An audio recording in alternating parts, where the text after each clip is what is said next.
man tayassarat lahu matalibuhu al-ukhrawiyyatu.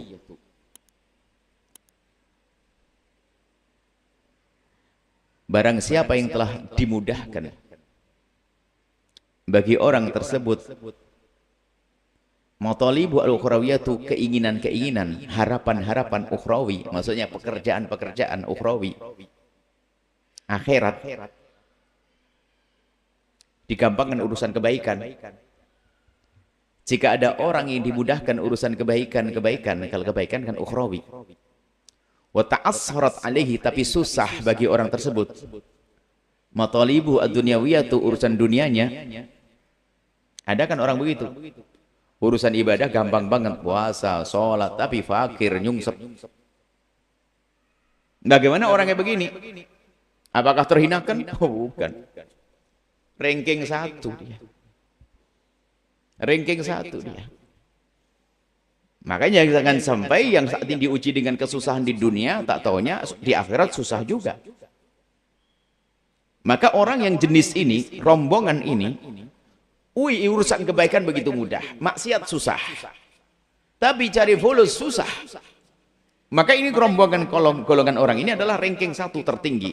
Min warathatin nabiyyin, pewaris Nabi yang sejati. Pewaris Nabi yang sejati. Baginda Nabi Muhammad SAW biasa menemukan kelaparan, sehari makan, sehari tidak, sehari makan, sehari tidak. Bahkan ditawarkan oleh malaikat, kalau seandainya mau dirubah itu gunung jadi emas, ini saya akan diwujudkan. Allah akan kabulkan. Nabi Muhammad mengatakan tidak, aku ingin seperti ini. Sehingga merasakan lapar. Di saat aku merasakan lapar, aku bisa merasakan hidupnya fakir miskin. Dan di saat diberi oleh Allah makanan yang cukup, maka Nabi bisa bersyukur seperti orang-orang kaya. Maka Nabi akan menjadi contoh untuk semuanya. Dan Nabi biasa kelaparan, sampai pernah dalam hadis yang panjang, Imam Muslim mengisahkan, Nabi Muhammad bertanya kepada istri yang pertama, ada makanan? Enggak ada, enggak ada, enggak ada, enggak ada. Sampai begitu laparnya Nabi bertanya kepada sahabat, ini menunjukkan bahwasanya dalam keadaan mendesak yang sangat lapar, boleh saja kita bertanya kepada kawan dekat, barangkali punya. Lalu berkata Nabi, ada yang bisa menjamu kami, menjamu saya? Karena memang Nabi wajar, jadi bukan suatu yang terlarang. Ini petunjuk juga bahwasanya dalam keadaan darurat lapar kita boleh minta. Padahal Nabi bisa saja tidak minta, akan tapi ternyata justru Nabi mengatakan begini sebagai contoh, sah-sah saja. Biarpun yang terbaik nggak perlu pakai minta. Nabi kenapa anda yang terbaik? Maka apapun dilakukan, Nabi akan jadi contoh bahwasanya minta begitu adalah dalam keadaan darurat, lapar banget. Lalu Nabi mengatakan, ada yang mau menjamu? Ada, saya Rasulullah. Hadis panjang ini. Orang ini pede aja, belum tentu. Pokoknya pengen jamu, sampai di rumah ngomong istrinya, ada makanan enggak di rumah? Ada untuk makanan anak-anak. Hah? Enggak ada yang lain? Enggak ada. Sudah. Masak. Kemudian anak-anak bikin dia lalai sampai tertidur. Kemudian nanti kalau ada tamu datang, biar enggak melihat kalau kita enggak makan, kita pura-pura makan. Biar tamunya saja yang makan. Akhirnya tamunya dimasukkan, yang tidak lain adalah Nabi Muhammad. Istrinya enggak ngerti siapa tamunya. Setelah itu di dalam pura-pura makan klotak-klotak begitu, isinya nggak ada apa-apa, hanya bunyi klotak-klotak ikut makan. Sampai pagi hari, suami istri disanjung oleh Allah, Allah ridho, disanjung. Berarti kan ahli surga setelah itu. Dengan apa yang kau lakukan, perbuatan yang unik, pura-pura makan. Hanya bagaimana agar tamunya itu ikut makan. Ini sebuah kisah yang terjadi pada Nabi, dan ini bukan hal yang berlebihan karena itu. Sebagai contoh, Nabi juga pernah merasakan semacam itu. Kelaparan. Nabi lapar. Bahkan Nabi pun, dalam banyak riwayat, Nabi sering lapar biasa. Sampai suatu ketika. Bayangkan kalau ada suami kayak begini, wah luar biasa. Datang kepada istrinya Aisyah, ada sarapan enggak? Jawabannya, enggak ada ya Rasulullah. Wah. Kalau orang hari ini gantengnya nggak kira-kira ngomong, ya Aisyah, Kalau nggak ada sarapan nggak apa-apa, aku akan puasa. Idan asum, masya Allah ini suami hari ini suaminya istri yang ngomong nggak ada sarapan langsung saya akan puasa. Loh, gimana nggak ada? Kok bisa? Wah ini Nabi langsung idan asum.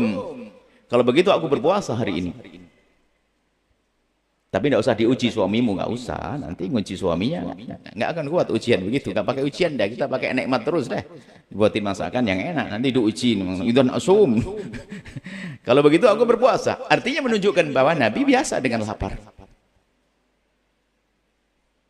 Jadi jangan sampai di saat diberi oleh Allah kekurangan menjadi orang yang marah dengan Allah, seolah-olah dia dihinakan atau dia tidak dimuliakan Allah. Tidak, justru ini adalah warathatul nabiyyin. Nabi pun mengalami semacam itu. Nabi merasakan semacam itu. Dan itu menjadikan pangkatnya tinggi. Gini. Hei yang diuji dengan kefakiran, Anda jangan merasa kecil. Agung di hadapan Allah Subhanahu wa taala. Biarpun kita tetap berusaha untuk menjadi orang yang cukup, tidak merepoti orang lain dan sebagainya. Cuma namanya hidup, barangkali mungkin Anda mendengar suara ini, dimudahkan urusan ibadahnya, tapi urusan rezeki disempitkan. Ketahuilah bahwasanya sempitnya rezekimu itu juga adalah pengangkatan derajat kalau orang itu tahu. Sebab susahnya, sedihnya, laparnya itu akan jadi pahala juga karena dibarengi dengan kesabaran. Yang tidak bisa dibayar, tidak bisa disaingi, tidak bisa disamai oleh orang yang bersolat puluhan rakaat. Dengan sabarnya seorang fakir, sabarnya orang kekurangan, maka ini menjadikan dia diangkat derajatnya. Ini kabar gembira bagi yang diuji oleh Allah dengan kefakiran, dengan kekurangan. Akan tapi kok dimudahkan dalam urusan ibadahnya, urusan kebaikannya. Di dunia tidak disanjung-sanjung karena dia fakir, tapi dia adalah orang ranking 1 pangkat tertinggi. Yang kedua adalah wa man tayassarat matalibuhu ad-dunyawiyatu wal ukhrawiyatu. Jika ada orang yang dimudahkan urusan dunianya dimudahkan, wal ukhrawiyatu urusan akhirat juga dimudahkan, fulus lancar jaya. Masya Allah. Jualan apa saja jadi duit. Kemana saja Masya Allah duitnya melimpah. Disedekahkan masih saja melimpah. Kaya raya. Ibadahnya juga Masya Allah, maksiat jauh. Bagaimana orang semacam ini? Fahuwa min ashabil yamin. Ini adalah golongan ashabul yamin. Yamin itu adalah dari kata yumun, ada orang yang penuh berkah, orang yang penuh kebaikan, orang yang diberkahi, atau yamin kanan itu baik. Maksudnya orang yang mujur nasibnya, baik juga. Tapi tingkatnya di bawah ya. Tingkatnya di bawah dari yang sebelumnya. Karena kaidahnya sederhana. Semakin banyak kenikmatan yang dirasakan di dunia, itu akan mengurangi kenikmatan di akhirat. Tapi yang kaya nggak usah ragu, kenikmatan di akhirat juga gede banget loh ya. Maksudnya, kenikmatan yang kita dapat di dunia ini adalah tentu mengurangi jatah kenikmatan di akhirat. Sehingga tidak akan bisa melampaui. Akan tapi nanti lalu bagaimana agar bisa melampaui? Apakah ada cara bagi orang kaya untuk melampaui? Tentu ada cara. Tapi bukan karena dengan kamu menikmati kekayaannya. Misalnya, saya orang kaya, saya menikmati kaya dengan bersyukur, makan enak, dan sebagainya, sholat, ibadah, dan sebagainya. Insya Allah dengan kekayaan melimpah, makan halal enak. Tapi pangkatmu di bawahmu. Kalau pengen melambung tinggi, urusi orang fakir tuh. Nah baru. Nanti bisa jejer, bisa-bisa. Gitu. Maka berderma, membantu dan sebagainya. Sampai suatu ketika ada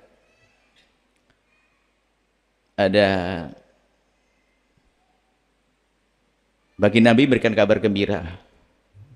Ada satu amalan tasbih subhanallah alhamdulillah wal akbar. Ada satu amalan kalau orang kaya dhahaba ahlud duthur bil ujur.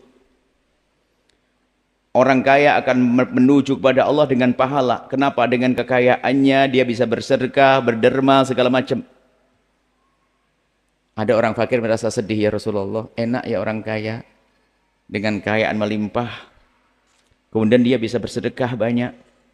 Lalu kami fakir gimana? Bagi orang fakir ada bisa melampaui dia. Apa itu? Baca zikir subhanallah alhamdulillah wala ilaha illallah Allahu akbar. Baca begitu, iya, perbanyak baca itu kau bisa melampaui orang kaya itu. Kau bisa nyamai orang kaya. Rupanya orang fakir ini cerdas. Ya Rasulullah, kalau orang kaya yang dengar berita ini lalu baca sama gimana? Kalau orang kaya juga dengar lalu ikut baca gimana Rasulullah? Allah memberikan karunia kepada siapa yang Allah kehendaki. Tidak usah khawatir. Kalau ingin angkat derajat siapa saja bisa. Yaitu karunia Allah diberikan dari orang kaya. Bisa, kepadamu bisa. Tidak usah khawatir. Kalau sudah masuk surga enak. Sudah, kamu minta apa saja sudah. Cuman pertanyaan masuk akal juga dia. Maksudnya enak ya orang kaya. Sudah ini katanya bukan spesial. Kalau orang kaya denger ini gimana ya Rasulullah? Orang kaya denger ini ya dapat lagi. Wah, kalah lagi saya. Dijawab, keutamaan karunia fadlullah yu'tihi may yasha. Allah punya karunia agung yang Allah berikan kepada siapa yang Allah kehendaki. Bisa jadi kamu yang dikehendaki, bukan orang kaya itu. Maka berharaplah karunia dari Allah dengan berhusnudon dengan kebaikan yang kita lakukan. Ashabul yamin, orang-orang yang beruntung. Ashabul yamin, orang-orang yang mendapatkan keberkahan. Di dunianya enak, di akhirat enak. Ya, kalau minta ya kayaknya gini, apakah saya harus minta yang pertama? Biar saya fakir lalu saya enak di akhirat. Ini pertanyaan. Sementara Allah mengajari, Rabbana atina fid dunya hasanah. Ya minta aja yang enak. Saya minta ya Allah di dunia enak deh pokoknya. Tapi di akhirat pangkat tinggi gitu. Jangan sok nanti, ya Allah, fakirkan aku di dunia, biar nyungsep di dunia, yang penting nanti di akhirat kelas tingkat tinggi. Ayo. Allah tidak ngajarkan doa begitu kok. Ini hanya untuk menjelaskan tentang orang-orang. Jadi orang fakir nggak perlu kecut, nggak perlu berkecil hati. Tapi kita berusaha untuk menjadi orang yang bisa berbagi. Jangan menjadi orang fakir. Kalau menjadi orang fakir, ini loh dengar hiburannya semacam ini. Tapi orang kaya ternyata bisa mengangkat orang fakir terangkat tinggi. Gambarannya begini loh ya. Kadang-kadang kita ini cara berpikir. Ada burung itu ternyata terkapar dia. Ini ada orang mau keluar. Anggap saja ini orang soleh, orang baik, berjalan. Dia ngerti ilmu tawakal, ilmu macam-macam. Tawakal serah pada Allah, kekayaan rizki dari Allah. Ngelihat ada burung mau mati. Burung mau mati. Tiba-tiba ada burung lain lagi. Terpesona kaget, ajib. Ini burung sudah enggak bergerak. Cari makan enggak bisa. Ada burung datang membawa makanan. Setelah itu burung ini nyuapin. Setelah tidak lama kemudian burung yang nyuapin kan pergi. Burung yang tadi itu, yang sudah sekarat ini, setelah dikasih makan sama temannya, bergerak, bisa berdiri, lalu bisa terbang. Maka orang yang melihat ini, melihat pemandangan langsung, sudahlah. Sungguh Allah Maha Kasih, Allah Maha Kuasa. Burung aja lihat, dia di rumah, dia di tempatnya, dikirim oleh Allah makanan. Lalu dia pulang. Dengan tawakalnya. Dia ada kecerdasan, dia ngerti makna tawakal. Tapi dia kurang meningkatkan kecerdasannya. Dia melihat ini, dia menjadi orang tawakal, yakin rezeki akan dikirim oleh Allah. Dia cerdas. Cuman dia kurang meningkatkan kecerdasannya. Kenapa? Di situ contohnya bukan satu burung, tapi ada dua burung. Kenapa dia ngeliat burung yang ini? Kenapa dia tidak berjanji untuk menjadi burung yang satunya lagi? Mestinya nih kalau dia cerdas lagi, meningkatkan kecerdasannya, daripada saya jadi burung yang diberi, kenapa saya tidak jadi burung yang memberi? Maka keluarlah dia bekerja, mencari nafkah, mencari rezeki, bantu orang. Nah ini cerdas. Makanya jangan saya begini. Kalau ternyata kita fakir, menjadi orang fakir yang tadi. Warathatun nabiyyin. Tapi kalau bercita-citalah orang yang bermanfaat. Jadi burung yang bisa berbagi. Bukan jadi burung yang bertawakal tadi. Makanya kita diajarkan untuk menjadi orang yang bisa memberi, bisa memberikan pertolongan. Orang yang cukup. Bukan orang yang merepotkan. Kurang lebih seperti itu. Kemudian, Ini gambaran orang yang fid dunya hasanah wa fil akhirati hasanah. Dan tolonglah jangan biasa sok ngomong ya Allah, enggak apa-apa deh. Di dunia sakit-sakitan kan, orang sakit pahalanya gede ya Allah. Giliran kasih sakit enggak kuat. Kalau ngomong yang benar, ya Allah, daripada banyak duit terus nggak punya anak, mending punya anak, nggak punya duit nggak apa-apa ya Allah. Punya anak nggak punya duit beneran, pusing juga. Ini biasanya ngomongnya orang marah itu. Kalau ngomong kepada Allah tuh jangan ceplos-ceplos, ngomong yang bener deh. Nabi aja, Nabi Yusuf kan seorang nabi. Ini dalam ucapannya tuh ngomong, ya Allah, penjara lebih aku sukai. Gara-gara ngomong penjara Abu Sa'id masuk, coba nggak usah ngomong begitu biar nggak masuk penjara. Asijnu, penjara Abu lebih aku sukai ya Allah. Dia ngomong, maksud daripada aku nuruti itu, menuruti godaan si Imra'atu Aziz, kalau namanya Zulaikha, lebih baik aku masuk penjara. Masuk penjara. Coba doanya, ya Allah, jauhkan dari godaan Imra'atu Aziz dan berikan keselamatan. Selamat. Makanya kalau ngomong yang benar, jangan gara-gara jomblo lama, ya Allah, yang penting laki-laki deh, ya Allah. Yang penting perempuan enggak. Milih yang soleh, milih yang... Tolong dengan Allah loh, kita yang Maha Kuasa. Kalau ngomong yang benar. Makanya Nabi ngajari kalau minta surga, Firdaus. Jangan, ya Allah, saya penting masuk surga di terasnya juga enggak apa ya. Kok sempit banget yang punya target yang tinggi dong. Baik. Rabbana atina fid dunya hasanah wa fil akhirati hasanah. Setelah Anda menyaksikan video ini, jangan lupa berselawat kepada baginda Nabi Muhammad sallallahu alaihi wa alihi wa sahbihi wasallam.